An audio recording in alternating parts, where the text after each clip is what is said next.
Hello, it's James, the Yorkshire Food Guy. I'm a food entrepreneur based here in North Yorkshire, and I've set up the Yorkshire Food Guy channel to showcase what great food we have here in Yorkshire, but also to discuss themes around food sustainability and the future of food. I'm very fortunate today to be speaking to Bob Doherty, who's a professor at York University running a research programme called Fix Our Food, which is looking at the Yorkshire food system and looking at where it should go in the future. So if you're interested in themes around the future of food, food sustainability, then watch this film, because I think we're going to learn a lot.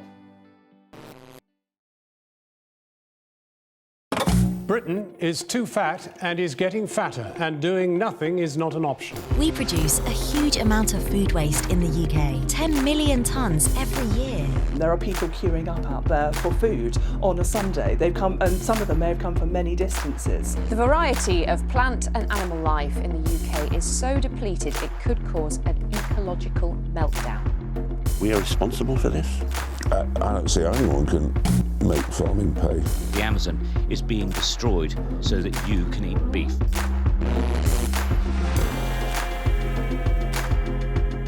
Hi, it's James, the Yorkshire Food Guy.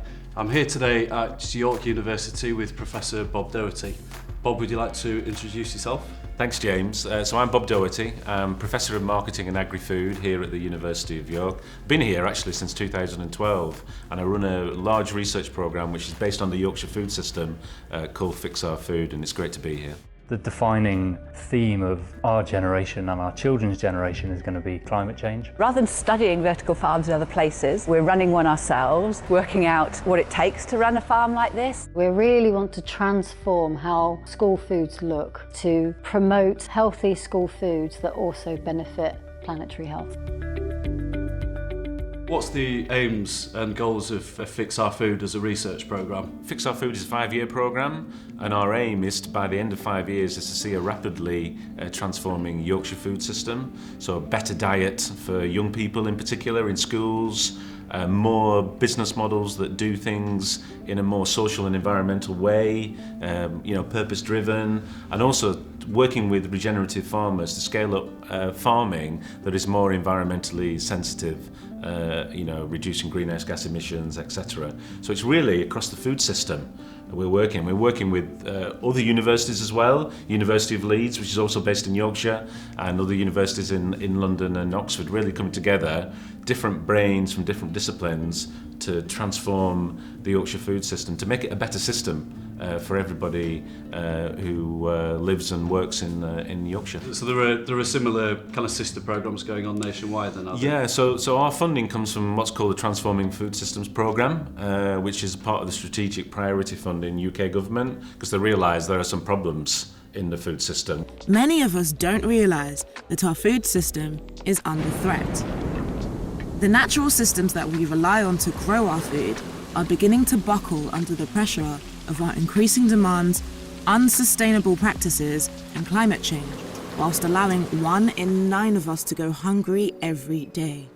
There are 3 other sister programmes based at different universities across the United Kingdom, tackling different parts of the UK and also different problems, but mainly focused on human health and planetary health. And there's also a big doctoral programme based at the University of Greenwich, which is recruiting 60 PhD students as well to look at different topics. But the most important thing about these programmes, they have to have a strong interaction with industry and also with policy.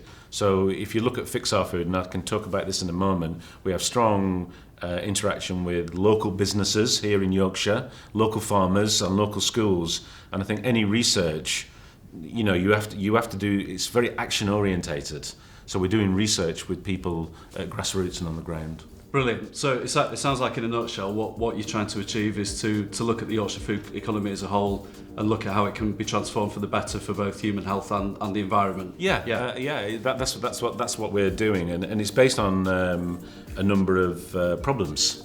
So something we do 3 times a day, which is eat our breakfast, lunch and dinner, has created quite a lot of problems in the food system. So for example, if you take human health, we've seen an escalation over recent decades of things like type 2 diabetes, overweightness, particularly in young people, particularly in areas of disadvantage. 63% of adults in England are currently overweight or living with obesity.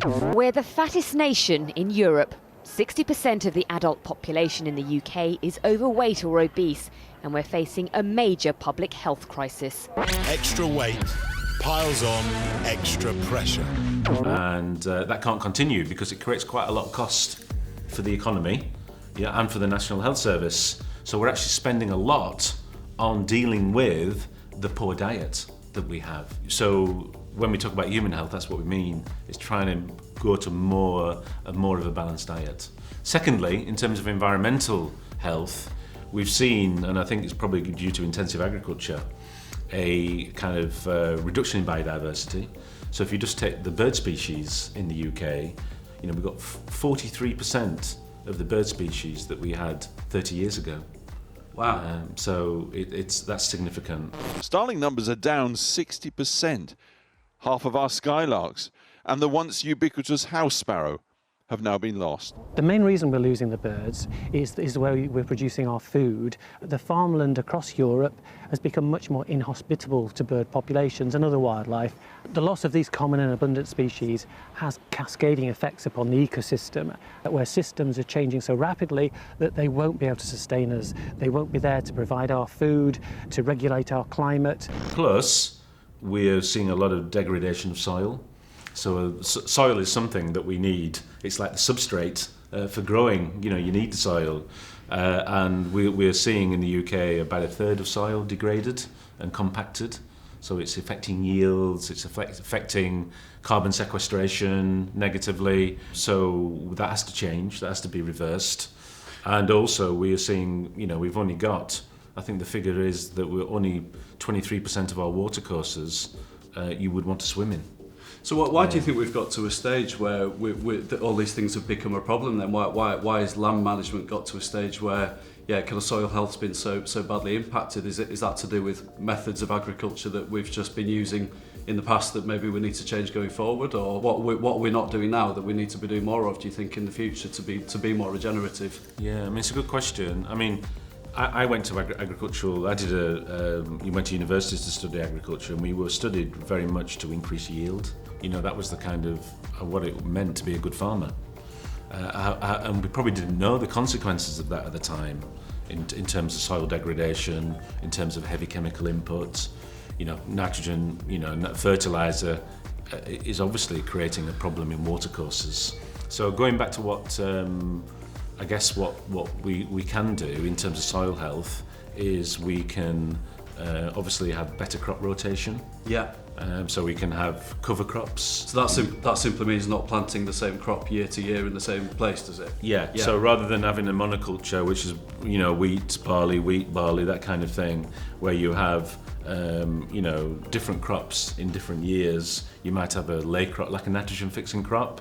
Cover crop during the winter, oilseed rape or something, or a root crop, or you might even use livestock in an integrated kind of rotation. Right. So you could use something like arable, farming with sheep farming, and in that way the sheep would obviously also fertilise the ground naturally. Naturally fertilise the land. Right. And all this is nourishing the soil then, is it? And improving the soil health.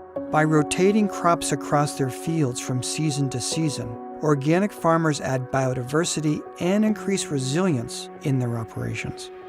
They also reduce pesticide costs by naturally breaking the cycle of weeds, soil-borne diseases, and some soil-dwelling insects. There's lots of things we can do to improve the organic matter of the soil to help it rejuvenate, and that's one of the things about regenerative farmers. When you go on their farm, they always have a spade with them because they want to dig up the soil and they want to show you all the worms in the soil, the structure of the soil, show you that it's got, it's not compacted, and they're really proud of it because they've worked a lot on improving the health of that soil, which actually in the end, long term, improves yields. So we want to be proud of our soil, basically. Yeah. We want to dig it up and see lots of activity. Lots of fauna, lots of worms, lots of different insects in there. So to go back what you said before, if this improves yields, Bob, why is every farmer not doing this? Why is this not the norm? Yeah, I guess we've got into this kind of a bit of a lock-in or a trap, in that we've been trained to use chemicals fertilizers and pesticides and herbicides, and produce lots of arable crops for livestock feed, for a kind of a grain-based diet. And we just need to step back and rethink what we're doing with what we're producing and the way that we're producing, and reduce the amount of chemical inputs, because those chemical inputs are very expensive. They're getting more expensive because they need energy to produce them anyway as part of the process. And so I think farmers can actually improve their margins by having a more balanced approach to farming, reducing the amount of chemical inputs, which actually reduces the costs to the farmer. The yields for a few years might be a little bit less, and that's the experience of some regenerative farmers.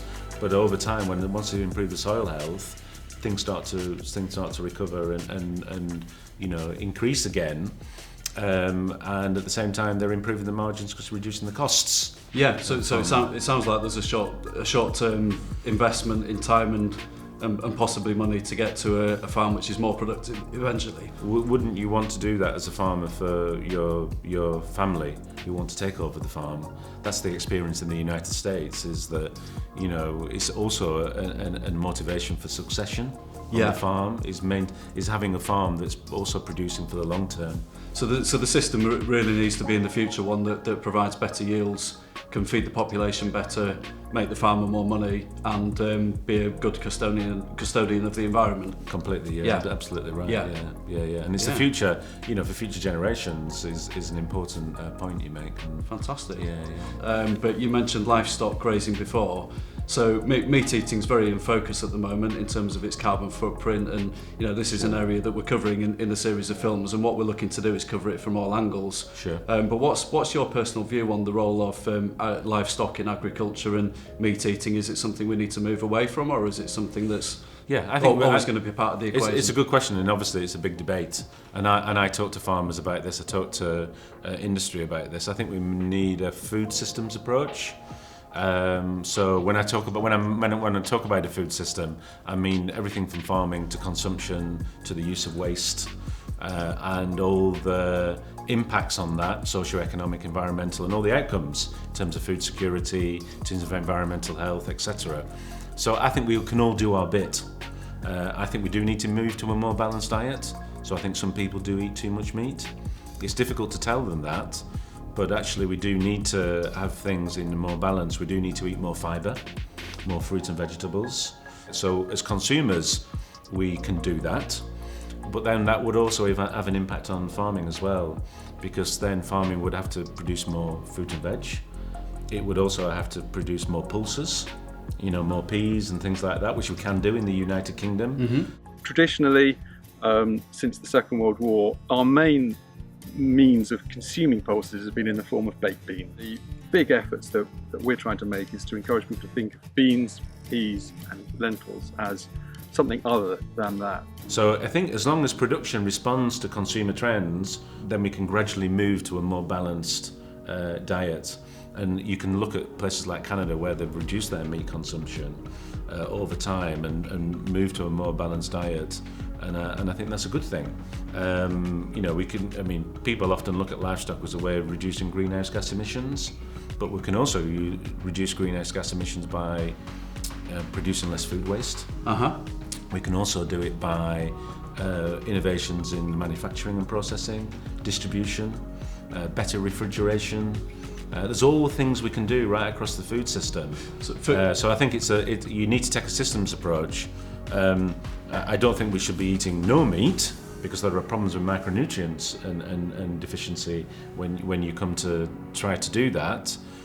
We need to move to a more balanced system. So it sounds like the word is balance. Yeah, completely. When we view the system as a whole and we look at the components of it, it's a question of choosing what we decide to do and making our food choices with a kind of balanced approach. Yeah, and also doing it together, because you can't have a change. You can't tell farmers to do something if the consumers aren't going to respond. Yeah. You can't tell them to produce less meat if we're just going to import more meat from other countries. Yeah. What we need to do is consumers and producers and the industry need to be working together. This is one of the problems with unintended consequences. If you incentivize or decentivize farmers to change their production systems, you need consumers to respond at the same time, or vice versa. So I think we're all in it together.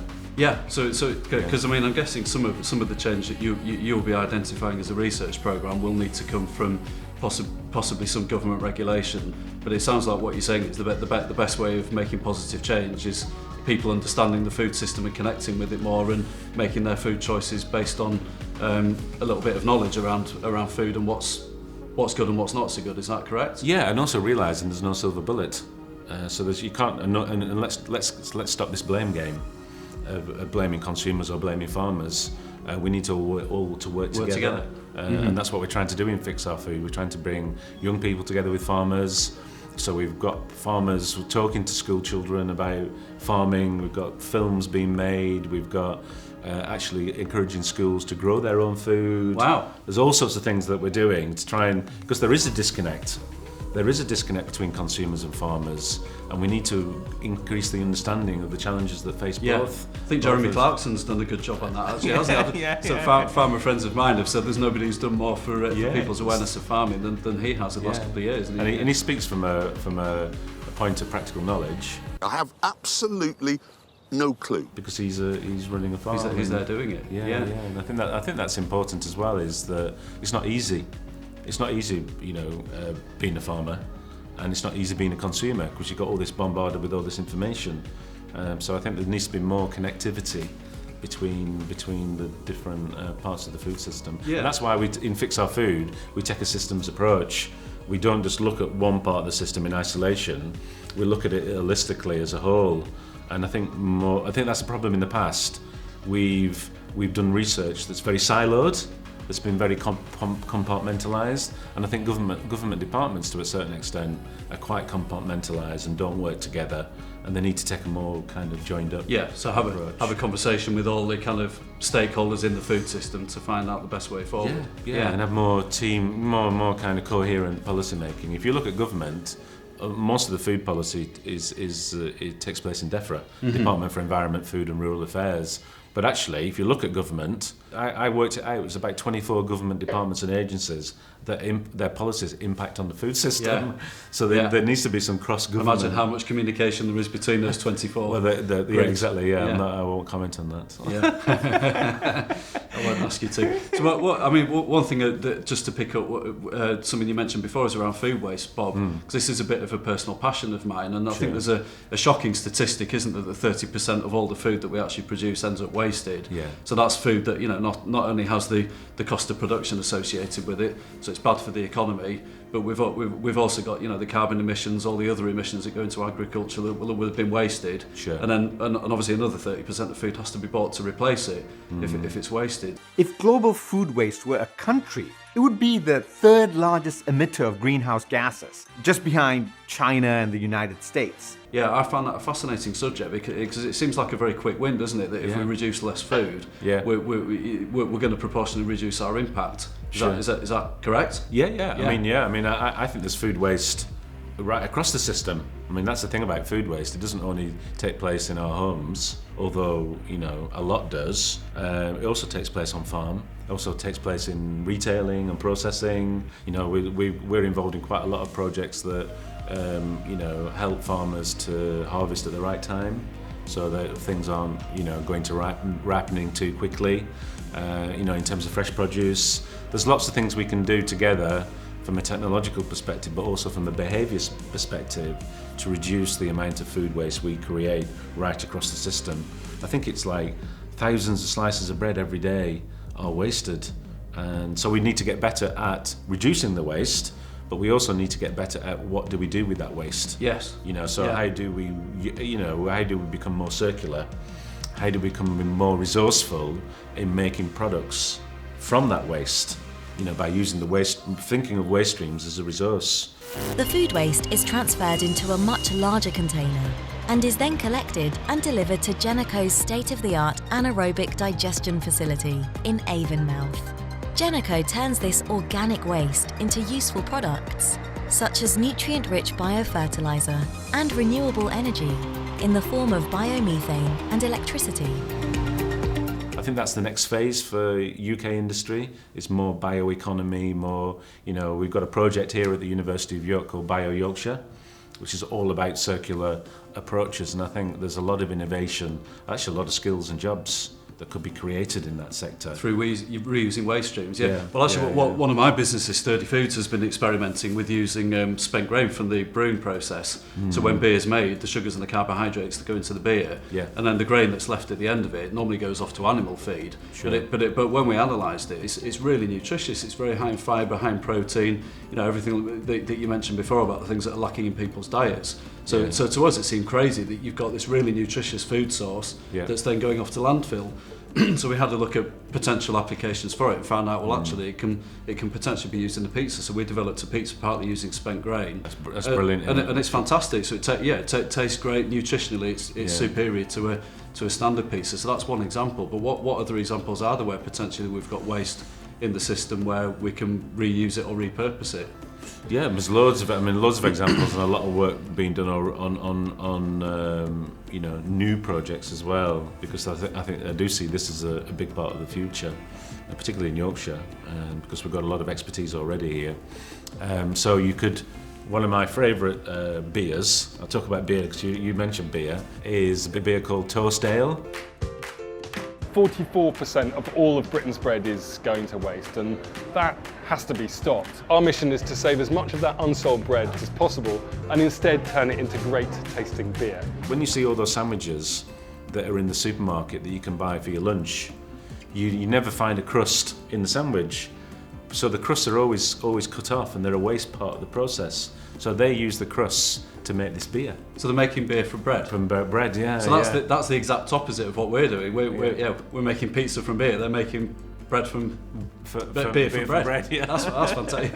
That's fantastic. Yeah. And it's a brand. It's done really well. It tastes nice. When we organise events with farmers or with industry, that's our beer that we use, because it's a story. There's a story behind it, and it's using something that would otherwise gone to waste. But there are lots of other examples. We've got a project here where people are using waste kind of fruit peel, whether it's orange peel or apple peel, and they're making esters from that to go back into the cosmetic industry.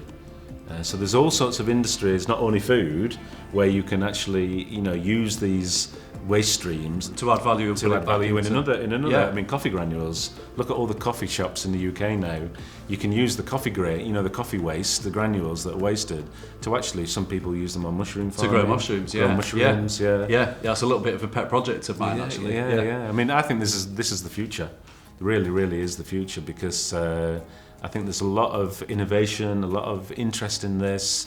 And it's a way of, as we started off talking about this, a way of reducing greenhouse gas emissions as well, which I think is really important. So there's a big target, but there's also lots of interesting innovation that can take place in that area. Yeah, because I mean we are a real critical juncture, aren't we, with what we do in the next 30-40 years, and we all we talk about the climate emergency and all those kind of sort of things, and the food the food system we have to eat. It's not something we can turn off overnight. So therefore, this kind of adaptation process we got to go through, and it sounds like that reducing food waste or looking at ways of reusing waste is an instant quick win. So in these times of challenge, it also sounds like there's potentially great opportunity for us to look at other things in that kind of manner. Yeah, and they use some old ancient techniques as well, like fermentation, all sorts of things we can do. I think it's really fascinating.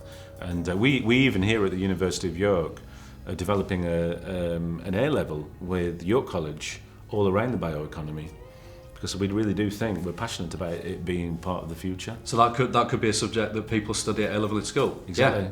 Yeah. We should be educating our population about these issues right from a young age. Yeah. Because it's so important to our culture, is food.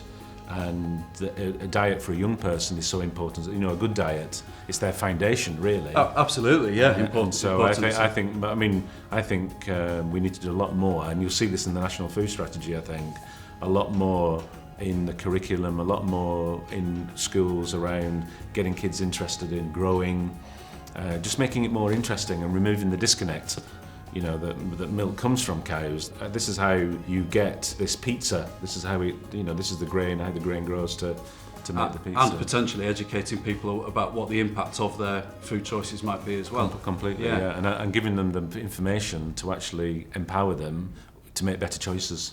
Yeah, us as a business and you as a research programme, these are things that are important to us and kind of part of our livelihoods. But how can people at home what's the best way for people to educate themselves? I mean, if we take food waste for an example, what can people at home do to reduce their own personal footprint and reduce their own waste? So I think we can do a number of things. I can think we move to a more balanced diet.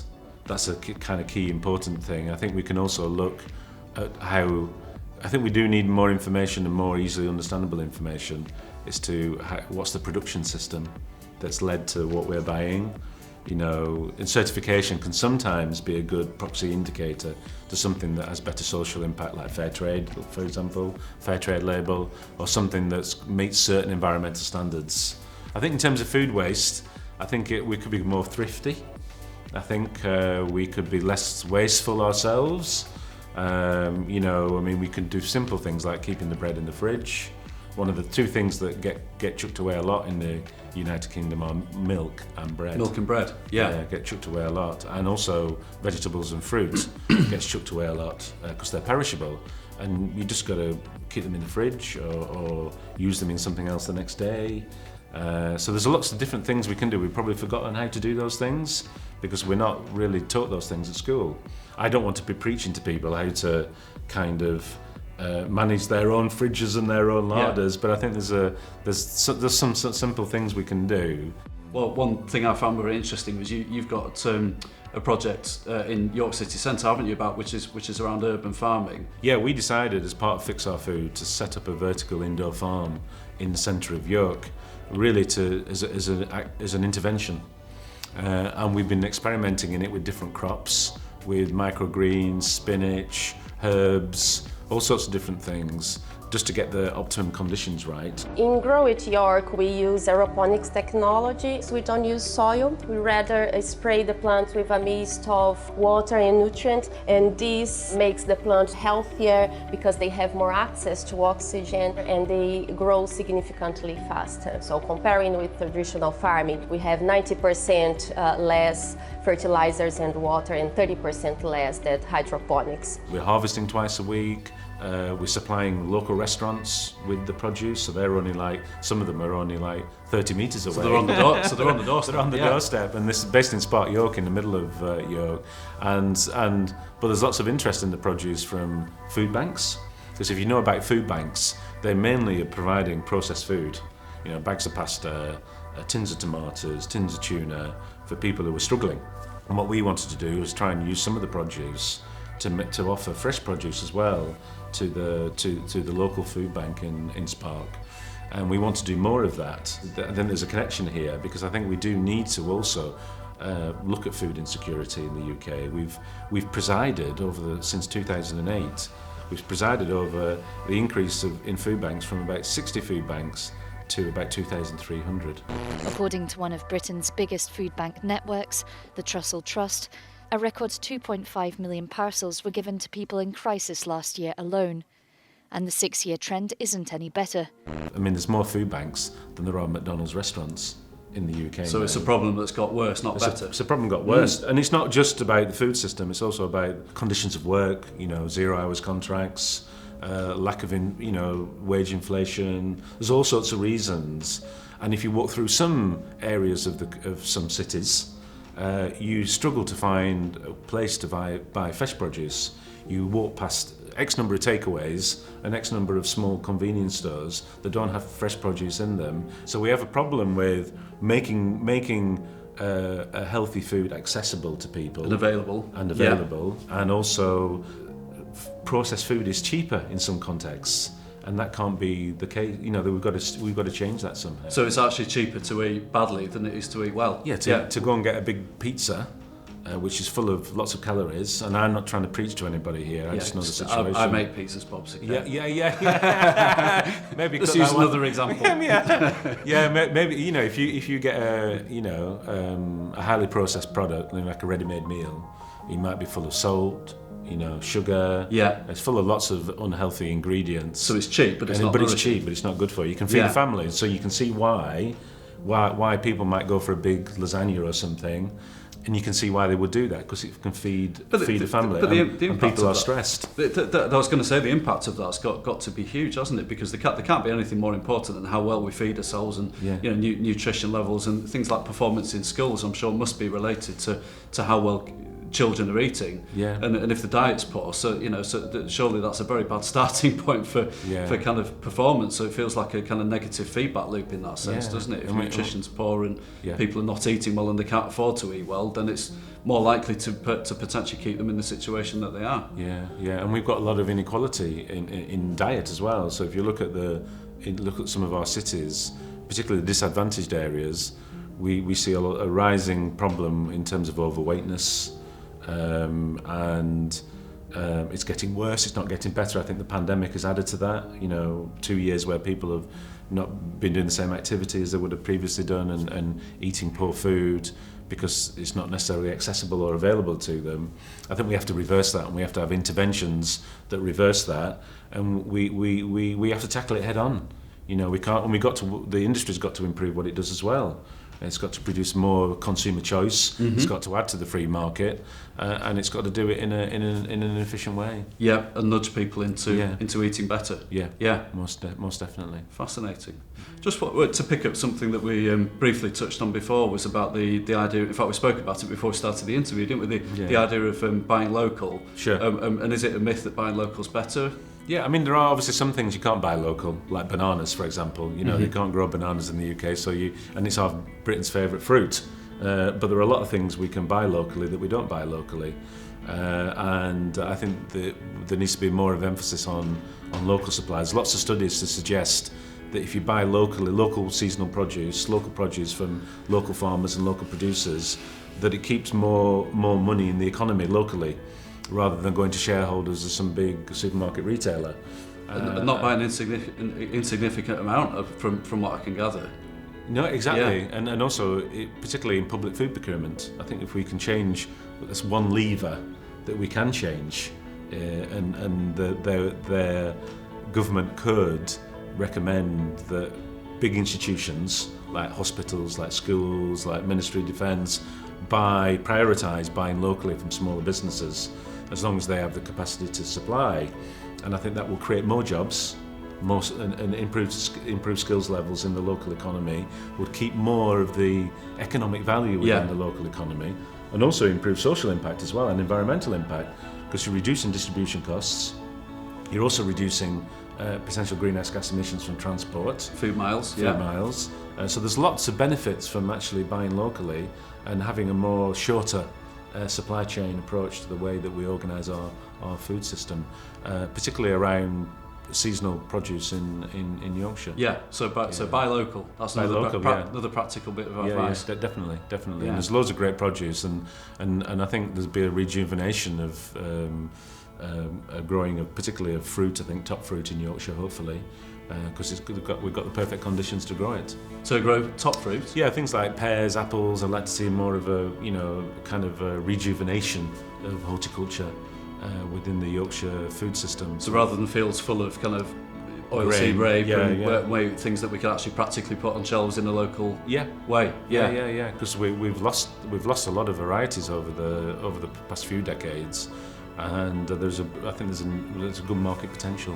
Fantastic. For that, yeah. Exactly. Just overall talking to you, Bob, which has been fascinating. It's just it sounds like what the vision that we're kind of forming is going from this sort of highly centralised food system where we've kind of lost that connection with food and how it's produced, and kind of almost said to generally large companies that we're not too bothered about how it goes, just make sure our milk and our bread's cheap, and we're not going to think too much, to potentially just starting to think a little bit more about what we do and decentralising, buying a little bit more local, potentially even growing a little bit more fruit and veg or whatever we can ourselves, really. Yeah. No, I think there's a big potential to grow more produce, not only in rural areas but also in urban areas. There's a study that's published by Lancaster University and Liverpool University that looked at the potential for using land in the peri-urban and also in the urban environment to produce more fruit and veg. It would increase the availability of fruit and veg for people, particularly in disadvantaged areas perhaps, which can only be a good thing. and it would produce a kind of rejuvenation of interest in growing, improve all those skills. Connect people with food, I'm guessing. And connect people with food. We could grow more food in schools and educate young people about growing food. I think we need a real big, kind of re-education, kind of a radical change, and that's what Fix Our Food is doing. We're trying to do as many interventions and trying to change the way people think about getting away from this kind of intensive disconnect. That people have become disconnected from the food, from what they're eating, and improving the food culture. I think food culture is really important. The fact that kids go to school and they only have 20 minutes to eat their lunch, we need to spend more time enjoying our food. We need to change the food environments. We need a younger generation that appreciates food, where it comes from, the hard work that farmers put into growing their food, and make it more interesting.